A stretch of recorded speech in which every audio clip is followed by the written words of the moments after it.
pertanyaan dari jamaah. Assalamualaikum Ustaz. Saya Imam dari Bekasi. Ustaz, bagaimana caranya agar kita tidak berburuk sangka? Bismillahirrahmanirrahim. Di antara kebaikan seorang hamba yaitu berbaik sangka. Tidak ada kebaikan yang mengalahkan dari kebaikan yang kita lakukan di dunia ini dari berbaik sangka. Begitu juga sebaliknya.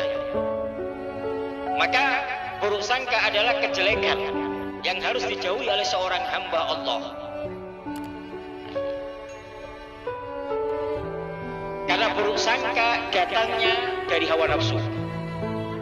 Buruk sangka datangnya dari setan yang mengelabui diri manusia sementara dia tidak sadar. Makanya para ulama mengatakan bagaimana supaya kita tahu untuk membedakan kapan atau bagaimana kita tahu kapan kita harus berburuk sangka, kapan kita harus berbaik sangka. Kita harus tahu. Kalau urusan dengan Allah maka harus berbaik sangka. Itu kaidahnya. Contoh, Allah ngasih musibah kepada Anda, harus berbaik sangka bahwa Allah itu sayang kepada Anda. Nggak boleh bersangka ini saya dikasih musibah Allah nggak adil, Allah zalim kepada saya. Ini bersangka kepada Allah. Atau ini saya hamba yang nggak dicintai, saya hamba yang kayak gini kayak gitu. Ini namanya buruk sangka kepada Allah. Anda harus berbaik sangka di saat Allah memberikan musibah kepada Anda. Nah ini, itu pertama. Kemudian kalau berkaitan dengan apa?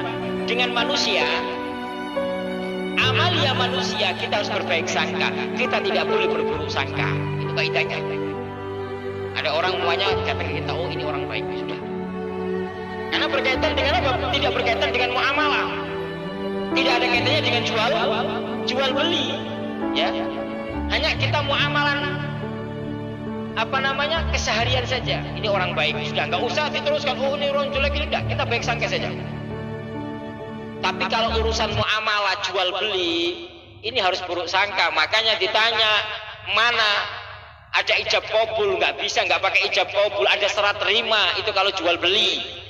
Ada saksi disunahkan untuk saksi. Jadi kalau urusan jual beli nggak boleh berbaik sangka. Sudahlah saya percaya aja barang ini kamu bawa, nggak boleh. Harus apa? Harus buruk sangka kalau urusan jual beli. Makanya ada uang, ada barang.